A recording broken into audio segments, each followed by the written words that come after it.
And now, you're tuned into RBLR, the home of Tampa Bay's Reveler Sports. This is the RBLR Rays podcast. I'm your host, Zach Duff, along with my co-host, Pat Davenport. Pat, how are you feeling?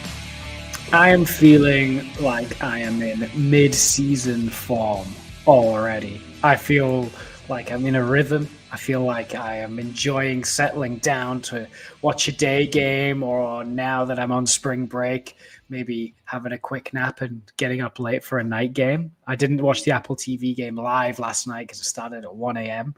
my time, but I'm ready to maybe destroy my sleep schedule for the love of the game. How are you doing? I am doing really, really well. I didn't watch the Apple TV broadcast out of principle. But I am also excited for games this weekend. Jacob deGrom, Kumar Rocker, we're facing this weekend. Should be fun to see our lefty bats up against those guys. It's been a, exciting start to the season. A lot of unexpected happenings, a lot of fun, some frustration too. But I mean, that's just kind of baseball. And I don't feel like there's any, it's a bit weird because there's nothing that is like, so amazing that like I can't even stand it, and there's nothing so bad that I'm like, I just am like in the dumps. I'm just like, I think we're doing pretty good. Yeah, so that's kind of how I'm feeling. I'm feeling pretty good. Pretty good is a way to feel. I feel like there are some innings where I am such a believer in this Rays offense, and then there are other innings where it just completely disappears. But that's like still marginal improvement on last year, where I felt like there were weeks where I wasn't a believer in this Rays offense. But it's been a steady start to the season, I think is a way to put it, because I think last year we were feeling a little underwhelmed with how the season started. 2 years ago, I mean, that was the 13-0 start where we were very overwhelmed. And now we're like, this is fine. This is kind of how I expect the team to be playing. There was a couple of games where I'm like, we probably could have maybe won those, but I'm happy with how we're doing so far. But can I start with like an apology? You can, sure. Yeah, I want to give an apology to everyone for everything we said about Steinbrenner Field.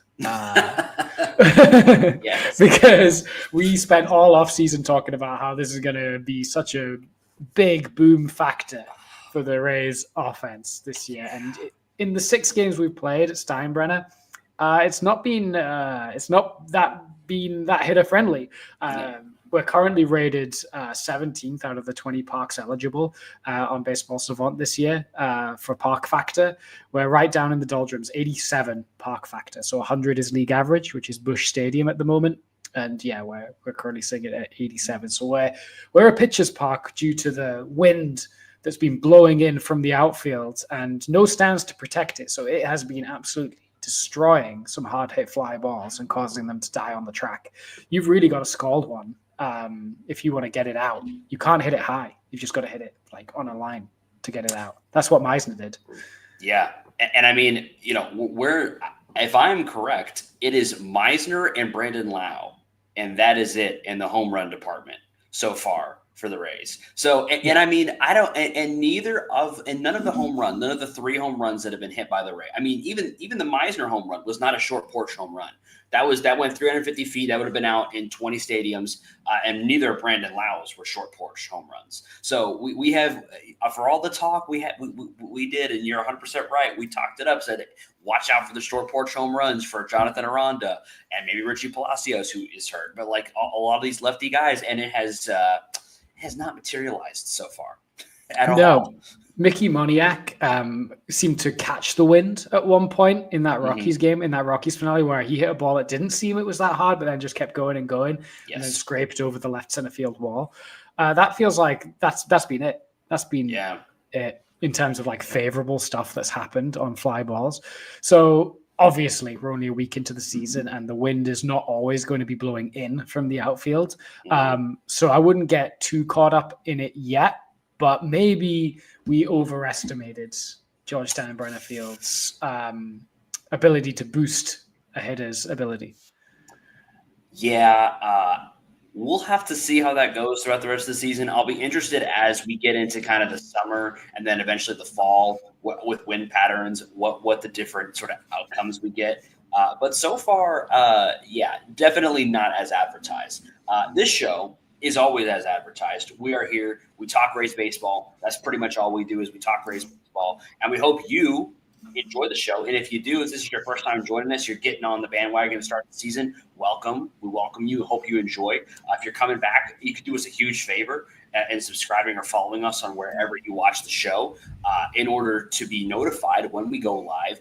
And if you want to be a part of the conversation that we're going to be having all episode long, head on over to YouTube, drop a comment, and you will be able to, if you have something valuable to say, and we think most of you do, it'll pop up on screen and we'll talk about it. So do us a huge favor and be a part of the show, because we think we have one of the smartest, if not the smartest, fan base out there in all of baseball, and we want to hear from you guys. So we're gonna get started because we got a jam-packed show today, and we're gonna break down the series from the week that was, starting off with the ending of the Rockies series, which resulted in a series win. First series win of the season.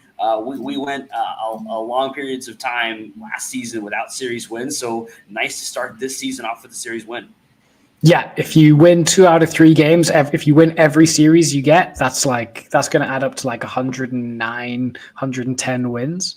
So if you just keep that pace, 2 out of 3, love that. And it's a team that you'd want to win the series against. The Rockies are not a particularly strong team. We had favorable pitching matchups. We kind of got away with the Kyle Freeland game, and then we got really unlucky in that middle game. And then we had a bit of a back and forth game. I think Taj had a decent outing. And the offense managed to come to life. Brandon Lau looked good, and then we died in the middle, I think, kind of put up enough insurance at the end through some awful Rockies defense to win that game. Yeah, truly terrible Rockies implosion in the 6th inning. After what was there were some times where it looked like it was going to get rough, and it never quite did for Taj. Got through 6 innings, only 2 runs given up. Only gave up 5 hits, didn't walk anybody, 7 strikeouts. A pretty good start for him. I mean, I think we would agree that if we got that kind of start from him all season long, we would be pretty happy. Is debuting some new pitches we're going to keep an eye on, or new old pitches we're going to keep an eye on to see if they continue to have a positive impact on his stuff and on his arsenal. But pretty good stuff from him. Kelly uncharacteristically gave up 2 runs in the 7th on, like we said, kind of a weird home run. Not something we expect him to do long term. You say it in Fairbanks, shut it down after that. But yeah, I think the story of the game was the Yandy Diaz, Brandon Lau connection to get it started, to give us the early lead. And then after a series that was full of some pretty amazing Rockies defense overall, I mean, just one of the more hilarious and unfortunate implosions on defense that you will ever see, resulting in 4 runs in the 6th that gave the Rays the lead for good. Yeah, and that was the difference. Yes. It's crazy how quickly the wheels can fall off due to errors, or it's hard to get scored as an error because there were originally 3 errors in that game. It eventually got corrected to being 1 by the end of the game. It's very hard to pick up errors, but when you're not making the plays you should expect to make, especially from some really good fielders, like you said, like Tovar and guys like that. Fortunate for the Rays, but that's what you can do when you have a lineup that is getting better at putting the ball in play than they were last year, particularly with runners on base. Because at the very least, on a ground ball, you're rolling the dice. Even if you expect the fielder to make the play most of the time, there's always that chance that it takes a funny bounce or the ball slips slightly out of the hand, and stuff like that can happen, and that could be the difference in certain ball games. So I'm glad the Rays are clicking offensively, and that started what was a really good run of games. I mean, we'll probably talk about the pitching in more detail in a second, but then, we went 6 runs against the Rockies, and then we went to take on the Pirates, scored 6 runs again, scored 7 runs in that middle game. And when you felt like in those first 2 games, the Rays were having some good process, but some less than overwhelming results, it felt like the results were finally starting to come through for some good at-bats for a lot of guys in that series. Yeah, and really good to get like you said, to get the series win against the Rockies, and really good to kind of jumping into the next series to start the series out with a win against the Pirates, a team that, again, you'd like to get a series win. You'd like to maybe get a sweep if you could. Going into the first game, Rasmussen looks electric coming out. Only 5 innings, but that's kind of what we expected from him. But he looks elite. No runs given up from him. And, as good as Rasmussen was, there is only one person to talk about, I think, in this game. It's the Jake Mangum game. 4-for-4 from Jake Mangum in his MLB debut. What a game from him. Just pure electricity. So much fun watching him all game long. What a performance from him. Yeah, after a debut where he went hitless, he just went crazy in that second game, and he was doing it from both sides, 2 hits from each side of the plate. It was a performance that got comped online to Ichiro, which was like, people were like, I see Ichiro swinging this. I was like, let's calm down a little bit. Let's calm down. But he has really good bat to ball skills. He's really good at making contact. And he was doing just a good job of hitting those kind of seeing eye ground balls. He could see where the fielders weren't, and seemed to have the bat control to kind of just slap it where they weren't, which is a skill. And it's a skill that this Rays lineup will benefit from if he can keep doing it that way, because sometimes all you need is that seeing eye ground ball.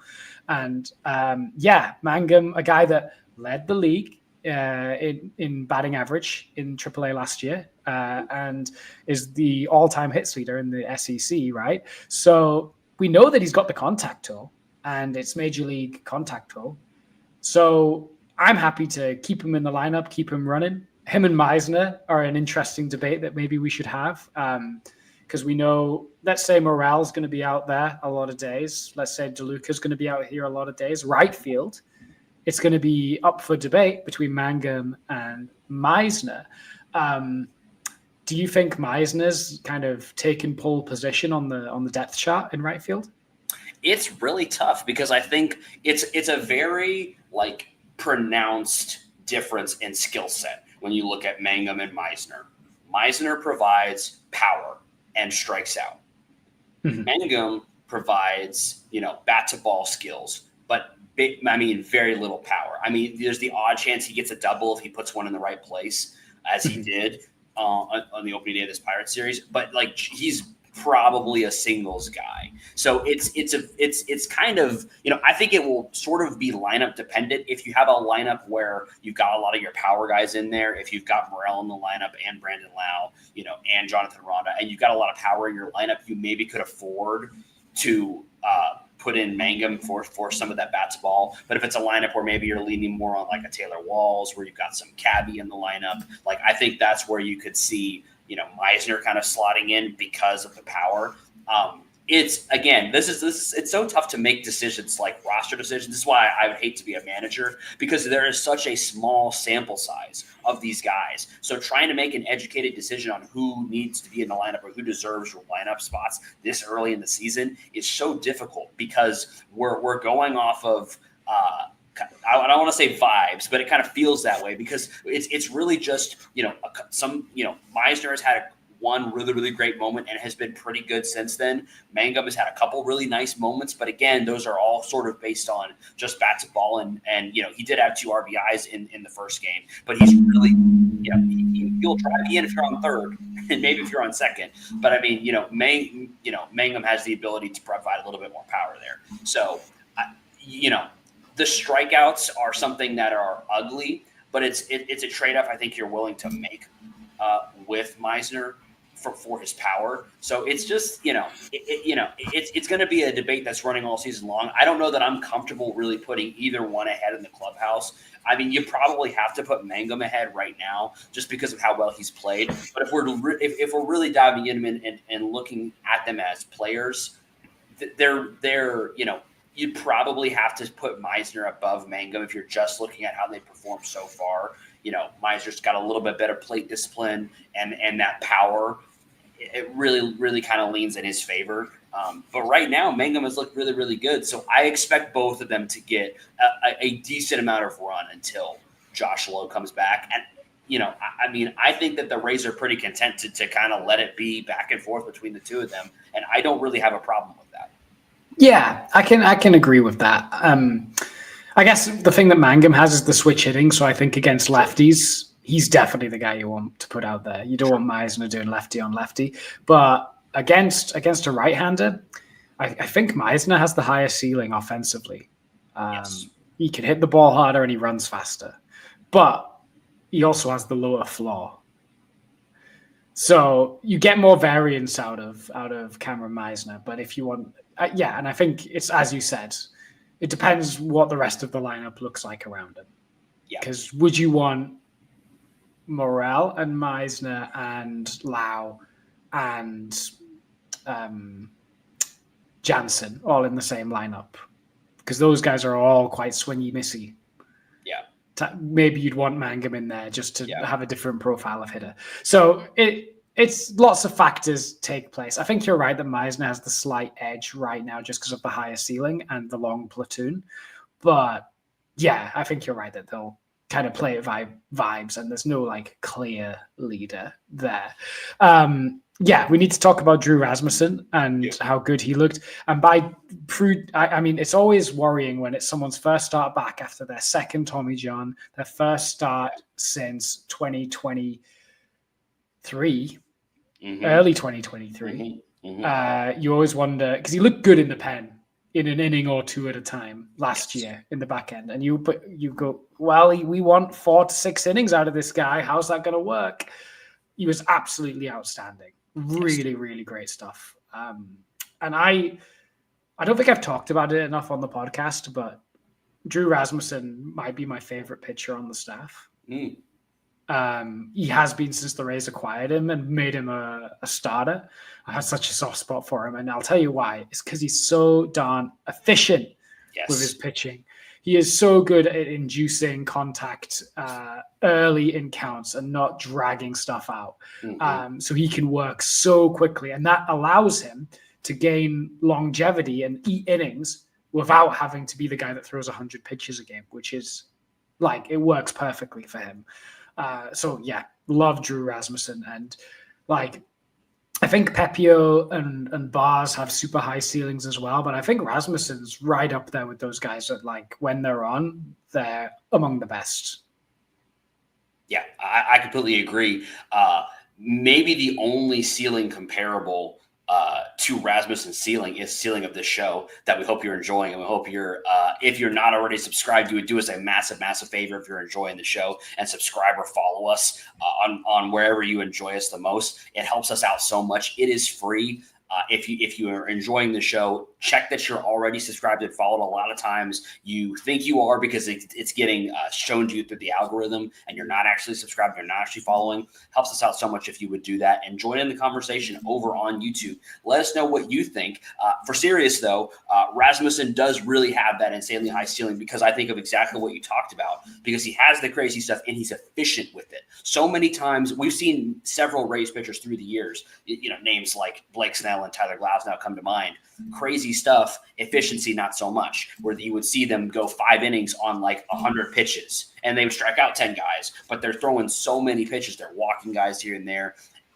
Rasmussen is not that. 5 innings, 70 pitches, 46 to 24 strike to ball ratio in his outing, pounding the strike zone, 4 strikeouts.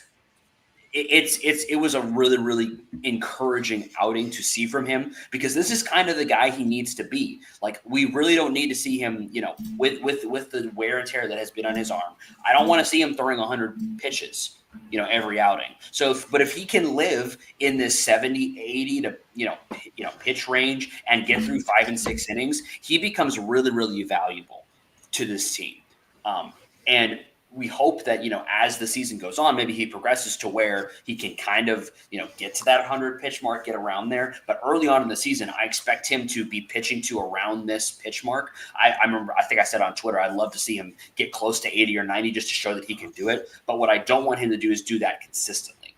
So it was good to see that he was able to get through 5 innings efficiently and not giving up runs.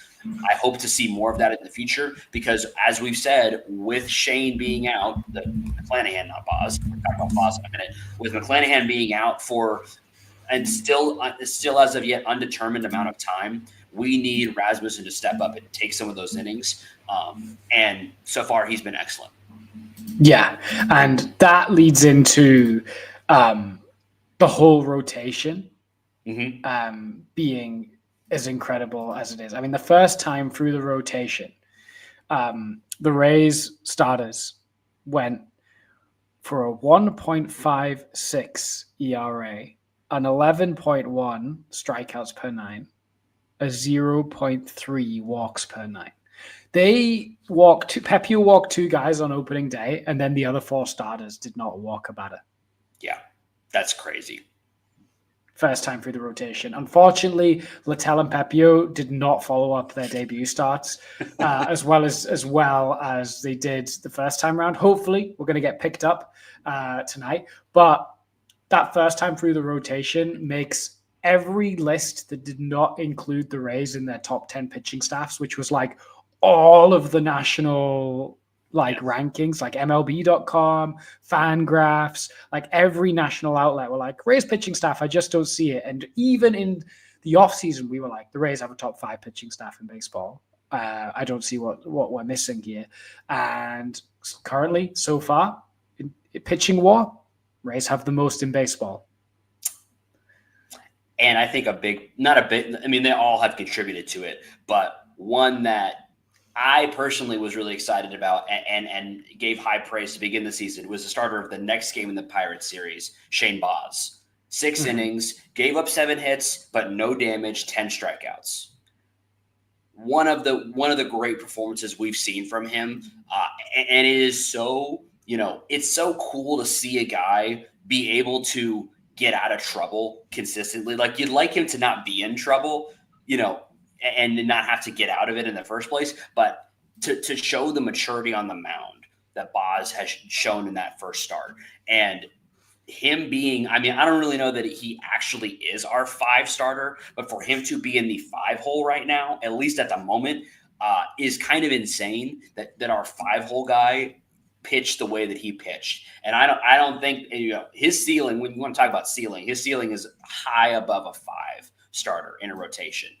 He looked electric. I cannot wait to watch more of him.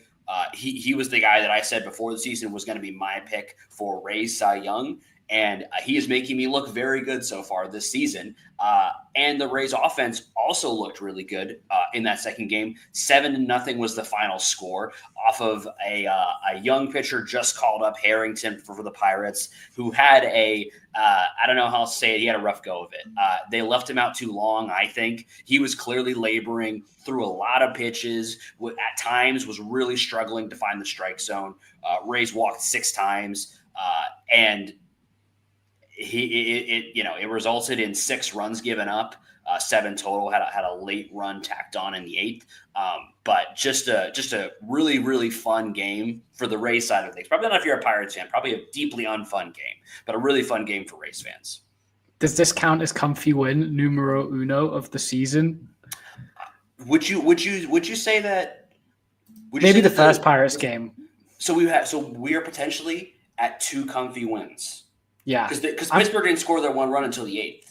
So I would say we're on 2 comfy wins. We have 2 comfy, which if you would have told us that we would have 2 comfy wins to start the season after what we had to endure last season, I think we would be very happy. I felt like we had 2 comfy wins in the first half last year. Right, that's how it felt. Yeah. Yes. So if we can. You need those. You need those games where the players can kind of put the game to bed in the 5th, 6th inning, and then you can kind of just go through the motions. You're not having to max effort it and just kind of see the game out.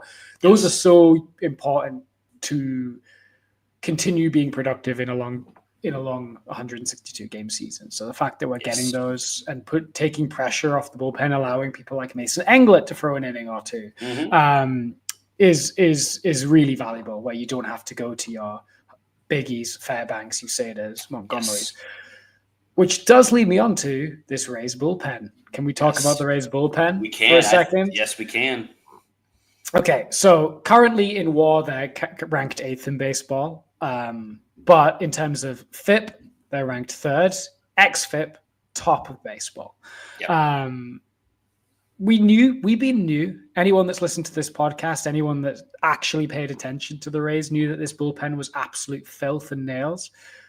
Hopefully, we've started to put the league on notice that this pitching staff, when you include the best pitching staff by FWAR and the best bullpen by XFIP, top 10 in WAR anyway, together, then that's the recipe to keep you in so many ball games. Yeah. And I think even more impressive is those numbers that you just gave are including two performances over the next two games we're going to talk about that I would say are suboptimal from Rays pitching. Even including that, it just shows you how dominant they were in the first 5 games. And I think, a big part of getting, the Rays bullpen onto the national stage and what has kind of turned people's like, wait a minute, we actually need to pay attention to this Rays bullpen is a guy that we knew going into the season was going to be elite and has just done exactly what we thought he was going to do. It's Mason Montgomery. He's been elite. He currently leads baseball in stuff plus at like a 125 stuff plus. He's electric. In this game we're talking about right now, the 7-0 Pirates win, 3 strikeouts, 1 hit given up. I mean, when he's on and executing, he is, I would hate to face any of these guys probably because I'm not very good at baseball, but I would really hate to face Mason Montgomery when he's on.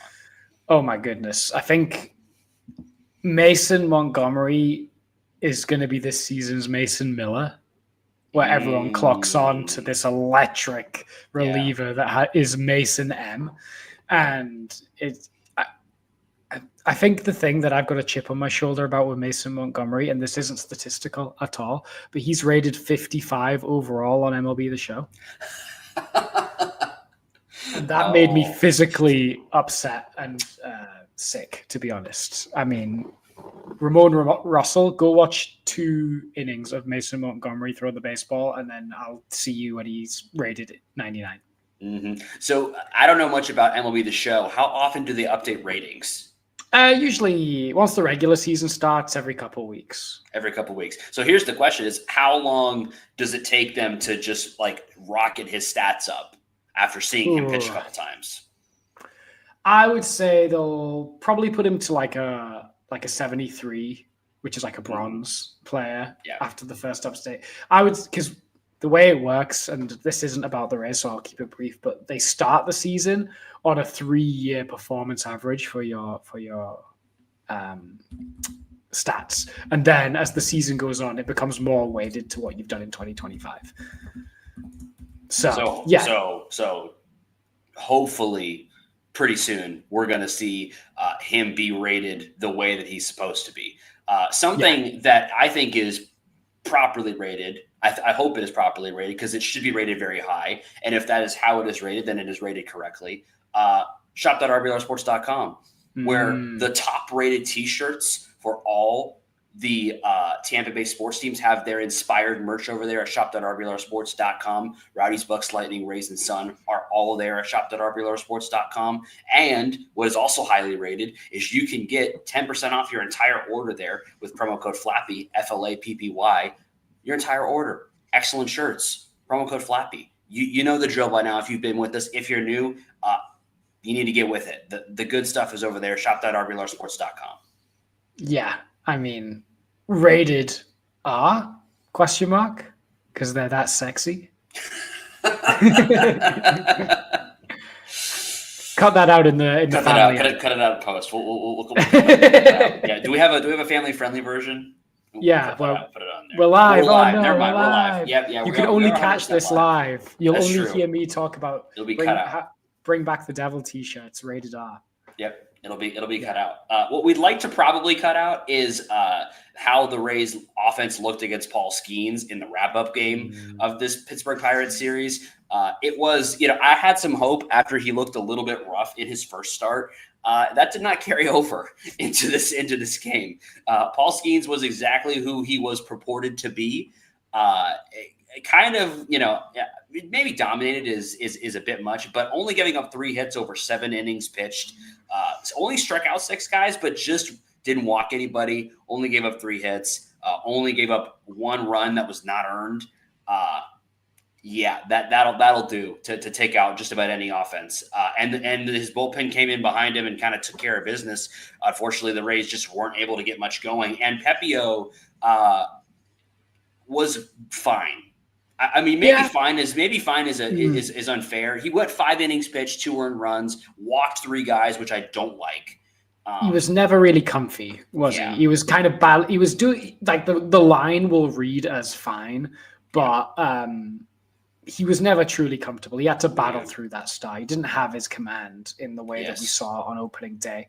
I mean, the thing is, he kept us in the game against, arguably a top 5 pitcher in baseball right now in Paul Skeens. To paraphrase Kevin Cash when he said, we got Verlanded back in the 2019 playoffs. We got Skeens. Like, oh no, we didn't do that great against a guy that's really good against everybody. You kind of go, yeah, that can happen. I guess the only thing you wish is that the bullpen could pick up after Pepiot. Those 2 runs that they gave up proved to be the difference. They did. But when the pen's been that good, outside of that, you kind of go, well, they were bound to give up some runs sometime, I suppose. So you kind of go, if there was a game in that Pirates series that I was kind of going to shrug my shoulders at if we lose, it was that one. So I'm happy that we stayed in it for the majority of that game. It's just a shame that we couldn't mount a little bit more against the Pirates bullpen. Yes, the only damage really done by the Rays offense was done by Johnny DeLuca, who gave us a single to kind of give us a chance towards the end of the game. But unfortunately, we weren't really able to get anything from what I was hoping.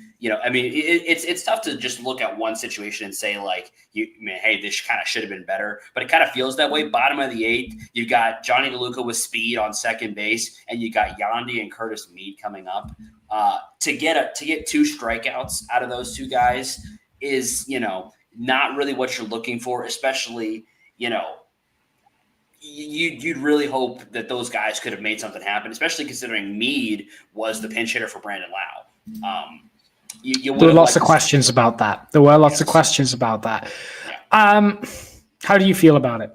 I'm okay with it because, it's a close game. At that point, it was a 1-run game, right? So at that point in time, it's a 1-run game. You have a guy with speed on second, a single ties the ball game, right? Mm-hmm. They brought in a pitching change was made specifically to deal with Brandon Lau. So they brought in a righty. I'm kind of fine with that. I love Brandon Lau. He's my favorite player. I'm going to kind of trust Cash on that one. Curtis Mead, the at-bat itself was, the pitch that he struck out on, he struck out looking, if you didn't watch the game live. The pitch that he struck out looking on, it was a sweeper that caught the bottom of the zone. You'd like to see him protect there, and I think if he had that at bat back, he probably would protect. I don't like to get too deep into analyzing individual at bats, but I mean, I would say that if you could ask, if you could ask Curtis Mead today, he would have swung at that. But I think as much as I love Brandon Lau, and I think he is a elite player, maybe the best player on the Rays. Situationally, if they're going to make a move like that, there's maybe only a few players on the team that I would have had them switch out for. Yandy was already starting, would have been one. But Mead switching in to a lefty, which, let's just be real. As good as Brandon Lau is, and he consistently is, he's not as good against lefties. And to switch in Curtis Mead, he can be a lefty killer in that situation, I'm kind of okay with. And, a lot of people were very mad about that, and I get it because it didn't work. But if it had worked, you would have called Kevin Cash a genius. So it's the 8th inning. Brandon Lau wasn't coming back up. I felt like Curtis Mead. They were looking for a ball in play, and they felt like with a lefty versus lefty, or a lefty versus a righty, they thought Curtis Mead was more likely to put the ball in play against a lefty than Brandon Lau was. Yes. And I think that's an opinion we can all go, yeah, that makes sense. Yeah. Because while Lau has improved versus lefties, I still would bet more money on Curtis Mead being able to not necessarily get a home run, but to put a ball in play against a lefty than Brandon Lau. So it didn't work out, but I'm also fine with the move. We just gotta, it's baseball. The best hitters fail 70% of the time. Yep. And the sweeper that Borucki struck Mead out on, he threw the same pitch 2 pitches previous, and it was below the zone for a ball that Mead had a really nice take on. So yeah, I kind of feel like yes, he should have protected, but also you kind of got to tip your cap to the pitcher a little bit. He executed really well, and in a tough matchup for him, that he was, most people would pick him to lose that matchup. He executed really well, and then it was just and again, you go into the next inning and you have Mangum, Caminero, Aranda, and Morel come up in that inning, and they aren't able to find a way to get a run home. Aranda walked, which allowed Morel to come up, and Morel wasn't able to do anything. But really, it could have been a 1-run game if not for just a couple of light hits given up by Uceta and then a sac fly that allowed a run to score. So it's one of those games where if you're going to panic after, and I don't think too many people are, but if you're panicking after a game like this isn't a game to panic after. This is just a game where you probably got the Pittsburgh Pirates' best stuff, whatever their best version of their offensive ability is going to be. You kind of got it in this game, and I don't really feel too bad. O'Neal Cruz, like, their stars came out. Skeens was great. O'Neal Cruz homered. Right. So, yeah.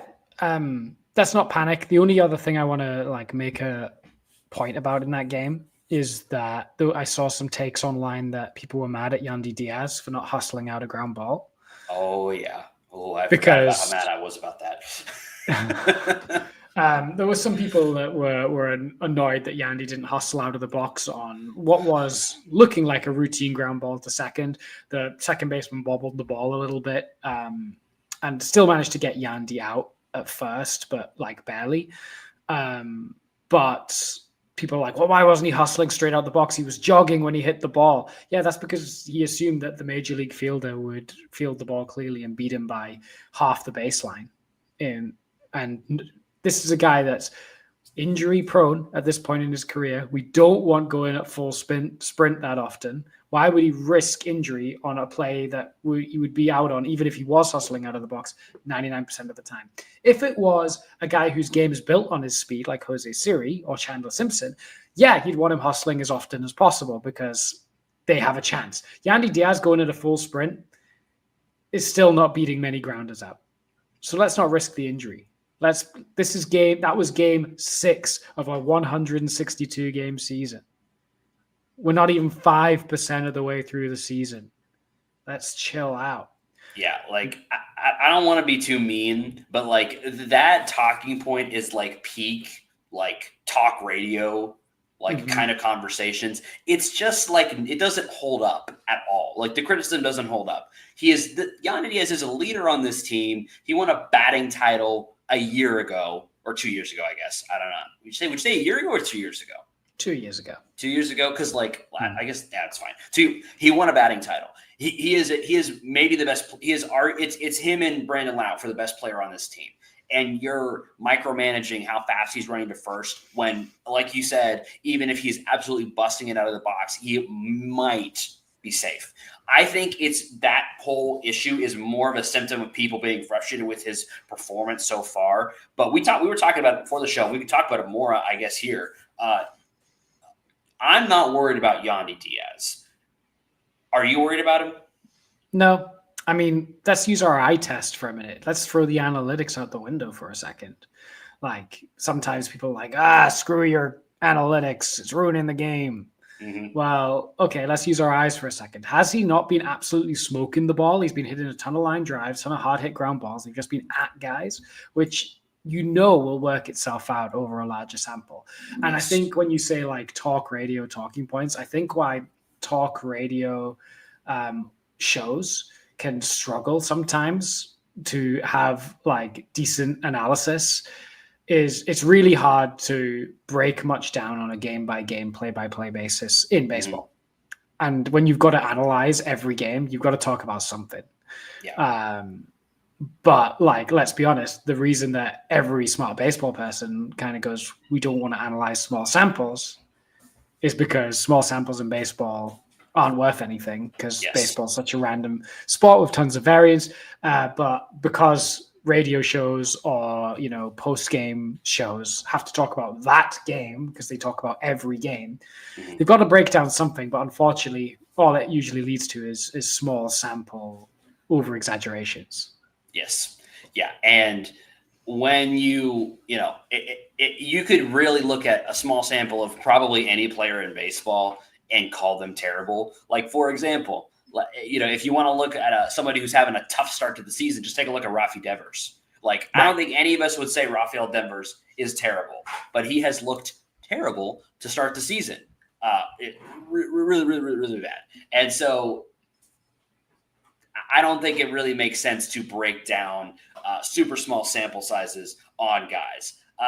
It's possible that we are telegraphing a conversation we're going to have to end the episode, and I'll be as undescriptive as possible to let you guys just wonder what we might be talking about at the end of the episode. But before we get there, we've also got to talk about another unfortunate baseball game, and that was the beginning of the Texas Rangers series, which I also don't have a whole lot to say about, unfortunately, because it was just kind of a start where Littell got, I don't want to say he got BABIP'd, but it kind of felt that way.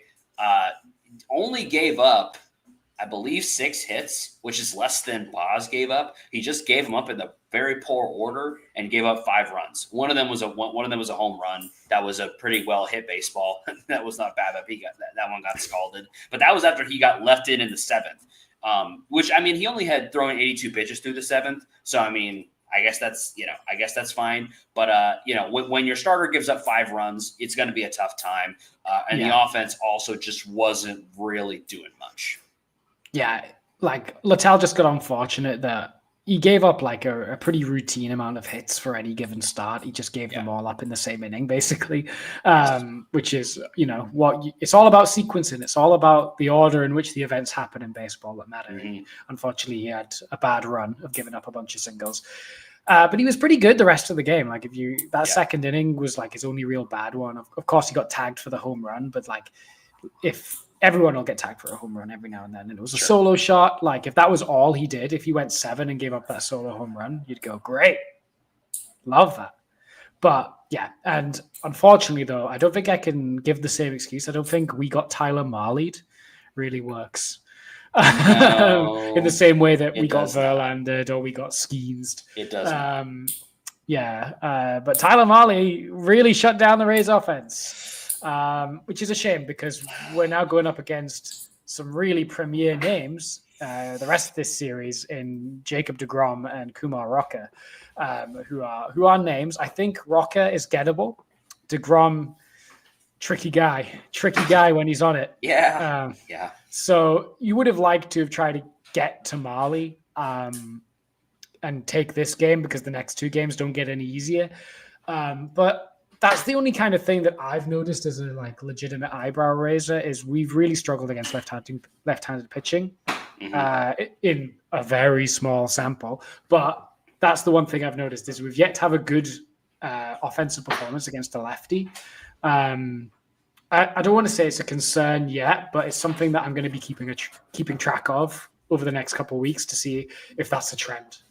And I think, you know, whether that is, I don't know if this is like which is the chicken and the egg here, but the other concerning thing I think you might say is that Ray's right-handed hitters have also just not been great. You know, I don't know which is causing which necessarily, but Yandy has had a slow start despite what we said. The eye test looks good. Junior started really well in the first 2 games and has been kind of meh since then. We're kind of waiting for him to start detonating on the baseball. Hasn't really done that yet. Morel has been pretty good. He's been fine. Then the other guy, and I guess we could talk about him here before we get to our bat and arm of the week, is Danny Jansen, who is the other guy who was brought in the offseason, right-handed bat, was supposed to provide some offense. And it hasn't really been happening yet. No, he had a pretty good spring training. He had a really good spring training. But him and Curtis Mead actually have not parlayed that into a positive first week of the season. Jansen with a -32 WRC plus, Mead with a -64. And Jansen, we talked about this when they signed him. He is the opposite of the profile the Rays have targeted at catcher the past 5 to 10 years. Yes. With like limited exceptions, like Wilson Ramos and to an extent Travis d'Arnaud are kind of exceptions to this. But most of the time, they don't care how the catcher hits because they like guys that can frame, that can block, can throw guys out. The defensive side of stuff, game calling. Jansen is a really good blocker. We said this when they signed him. Not the best at throwing runners out, not great at like preventing the running game, and is a so-so framer. Game calling, that's hopefully going to get better as it progresses because he's learning a new staff. And, only a month with this new staff, he's got some room to improve there. But arguably, you could say that his game calling has been completely fine because Ray's pitching has been good. Yes. Which is the only real measurement. I think have the pitchers pitched good, then the game plan from the catcher was probably decent. So the only thing that, for me, I think Jansen, we knew he wasn't going to be good at preventing the running game, but the framing hasn't been great from him so far. But I want to say it's a small sample, and this is well below his career averages. He's about 8 to 10% below what we're used to seeing in terms of framing strike percentage. So I would wait until we see that like he's bad at framing, because he's the rest of his career, he's kind of panned out as a average to slightly above average framer. So we'll just wait and see on that. It's not been good so far, don't get me wrong, but let's chill. It's a week. You know what I mean? Yeah. And when we're winning, nobody would care. It's just we've lost back-to-back games, so people start to look for problems. And Danny Jansen is probably the guy that's played the most and the worst. So, but Yandy Diaz actually has the lowest WAR total on the team, and no one's on his case. So let's all chill out.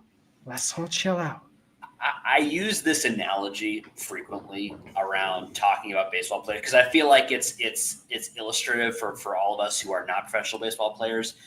Dan Jansen has played 5 games for the Rays in the regular season. If anybody turned up to your work for 5 days, and let's just say you had the worst 5 days of your working career, and they basically said you needed to be fired or needed to, go on administrative leave for your workplace because you were so bad, I feel like we would all agree that that's not fair to be to judge us on one bad week, one 5-day stretch of our work. And again, I don't know that Danny Jansen's best 5-game stretch is necessarily elite. It's not, probably, but it is probably also nowhere near as bad as this 5 days have been, which I would probably say he would say, he's been pretty bad. He has walked 3 times. That's nice. He's not chased that much. It's something we weren't really getting from the catching position. No offense to the other guys who were playing catcher before, but we weren't really getting that. So it's not. And the thing that's been tough is he has struck out 5 times as well. So he hasn't been chasing, but he's kind of he struck out on pitches in the zone, and that's tough. That's tough. So I do want to give him the benefit of, kind of as you said, learning a new staff that has some crazy stuff on it. And I wonder if that is affecting his framing more than his game calling. Like, I wonder if he knows, I know what their stuff is, so I can call their stuff, but actually catching it and presenting it in a good way is maybe a little bit more difficult. So one thing I wanted to mention, we were kind of talking about this before the show. Danny Jansen was with the Blue Jays for a while, and he got to know the staff really well. And I imagine that contributed to him being the framer that he was there, which still isn't great, but is passable. It's acceptable framing. And that's kind of what we expect. Yeah. At his peak in 2019, he was a 79th percentile framer, right? Which is, really good. And, since then he's been putting up around 60th percentile framing, which is still above average. Yeah. Right. So yes, again, anyone that tries to make an assessment on a player after 5 games, we need to calm down. Yeah, it's not been great. Like, I'm not apologizing for him, but like there will come a time where Aaron Judge has a 5-game stretch where he has like 1 hit and strikes out 10 times this season. I'll put money on it. We saw it last season, or was it, I can't remember if it was last season or the season before. I think it was the season when he was on the home run chase. There was a period where like he had gotten really close, and then he was just like striking out all the time. It looked terrible for like a week, because he was trying to hit. So like everybody's capable of a bad week. Now we're not saying Danny Jansen is Aaron Judge. Nobody's saying that, but we are saying he's still Danny Jansen. He's probably still, a right around 100 OPS plus hitter, which is pretty much what he's been for his career. And sometimes he's been way over that. So that's where we expect him to be at 100 OPS plus or a little bit over, or WRC plus, or a little bit over. That's what we expect him to be. He will probably get back there at some point this season, especially because it seems like early on there's been a couple opportunities where you could have put in Roar, and he has been put in twice, but there's been more opportunities against, where his platoon would have made more sense, and they've gone with Jansen. So it's pretty obvious that Jansen is the starter at catcher and will be, for most of the season. So give him a chance. Just give him a chance. Yeah. Let's talk again in like 2 weeks about actual sample sizes. The week ahead for the Rays, like we said, we got DeGrom and Rocker over the weekend, so the offense have got their work cut out for them. We'll see how it goes. And then we got a series against an Angels team who should not be great. We're going up against Kyle Hendricks, Yusei Kikuchi, and Jose Soriano. We're throwing Bars, Pepio, and Littell out there. That's a winnable series at home against an Angels team that isn't very good. So you'd love to take 2 out of 3 there.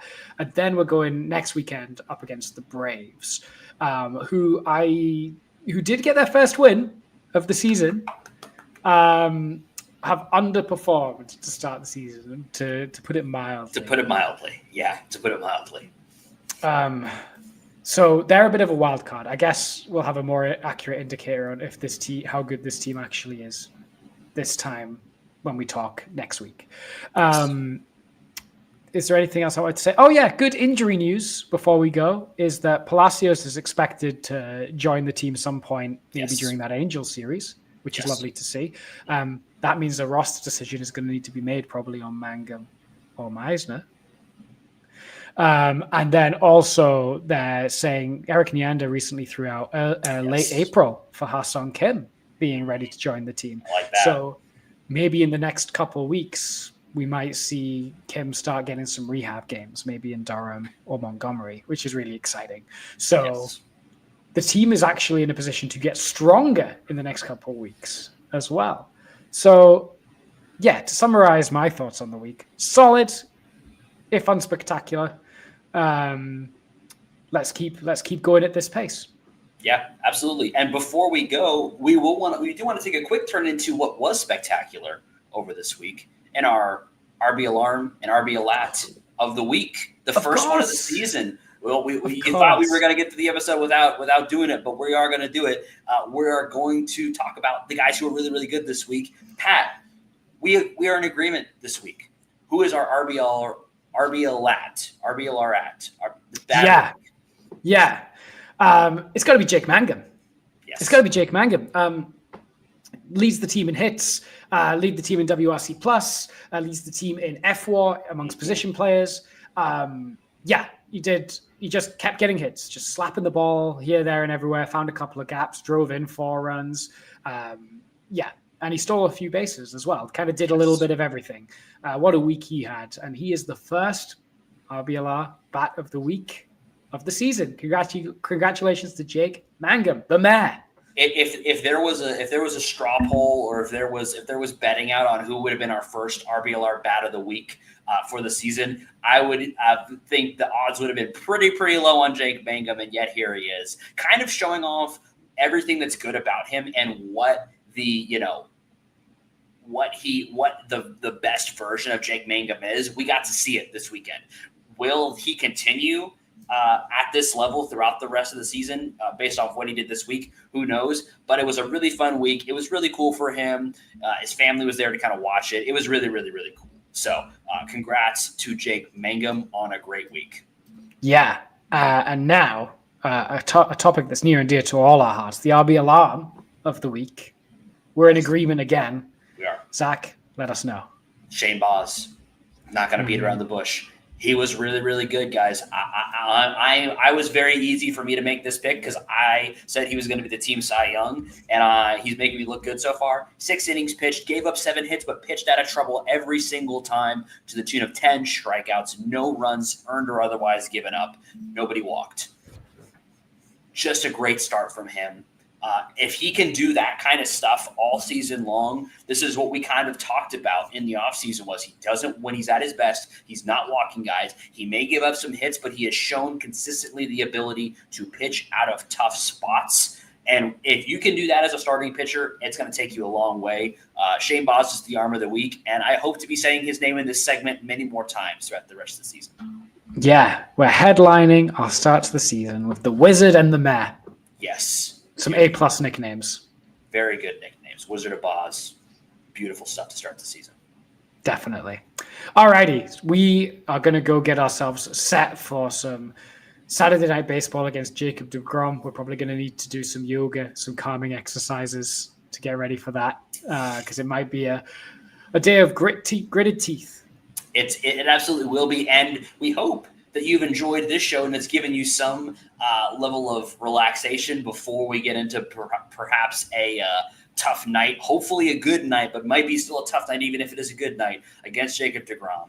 It's going to be a fun game. We hope you enjoyed the show today. If you did, you could do us a massive favor and drop us a follow and subscribe. It's free. It helps us out so much. Lets us know you are enjoying the show and lets you know whenever we go live. It also lets you know when we're live so you can contribute to the conversation because we want to hear from all of you guys.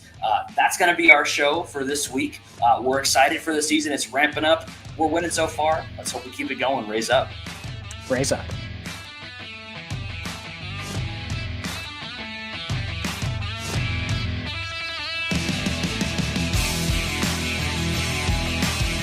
Thank you for tuning into this presentation by RBLR Sports. On your way out of the stadium, please remember to like and subscribe.